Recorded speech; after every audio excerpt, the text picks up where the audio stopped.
అభ్యర్థి బీఆర్ఎస్ అభ్యర్థి కొప్పులీశ్వర్ ఉన్నారు మనతో పాటు. సార్ చెప్పండి, మీ ప్రచారం ఎలా సాగుతుంది, ఎట్లా ప్రజలు మిమ్మల్ని ఇక్కడ ఆదరిస్తున్నారు?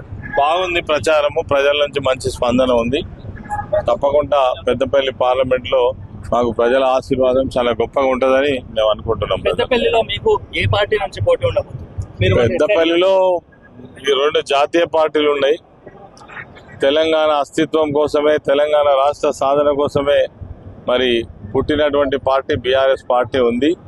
ఈ రాష్ట్రాన్ని బాగా గొప్పగా అభివృద్ధి చేసినటువంటి నాయకుడు కేసీఆర్ గారు, ప్రజలకు అనేక మరి సౌకర్యాలు తెచ్చిపెట్టినటువంటి నాయకుడు కేసీఆర్ గారు. ఎవరు పోటీలో ఉన్నా తప్పకుండా ప్రజల మద్దతు మాకే ఉంటుందని మేము అనుకుంటున్నాం. అంటే మీరు గతంలో ఎమ్మెల్యేగా ఉన్నప్పుడు అసెంబ్లీ ఎన్నికల్లో మిమ్మల్ని ప్రజలు ఓడించారు, మరి ఇప్పుడు ఎట్లా వాళ్ళు చేస్తారనుకుంటున్నారు? ప్రజలు ఓడించడం అనేటువంటిది ఒక్కొక్క సందర్భంలో ఒక్కొక్క తీరుగా జరుగుతుంటది. ఎలక్షన్స్ మాకు అప్పుడు నా మీద 5 సార్లు ఓడిపోయినటువంటి కాంగ్రెస్ పార్టీ అభ్యర్థి ఉన్నాడు కాబట్టి మరి ఆయన ఒకసారి సింపతి తోటి ఓట్లేసి గెలిచిండు.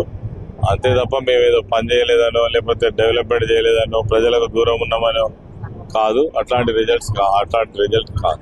బీజేపీ రామ మందిరాన్ని ప్రచారాలు చేస్తున్నారు, అదేవిధంగా కాంగ్రెస్ ప్రభుత్వం అధికారంలో, దాన్ని మీరు ఎట్లా ఎదుర్కోబోతున్నారు? అధికారంలో ఉంటే గెలవాలనేది ఏం లేదు. మొన్నటిదాకా మేము కూడా అధికారంలో ఉన్నాం.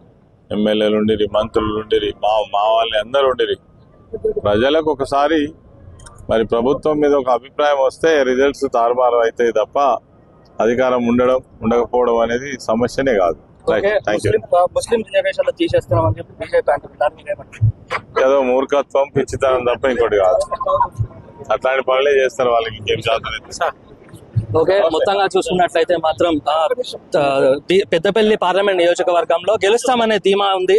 ప్రజలు ఎంతగానో ఆదరిస్తున్నారని అయితే బీఆర్ఎస్ ఎంపీ అభ్యర్థి కొప్పులీశ్వర్ అంటున్నారు.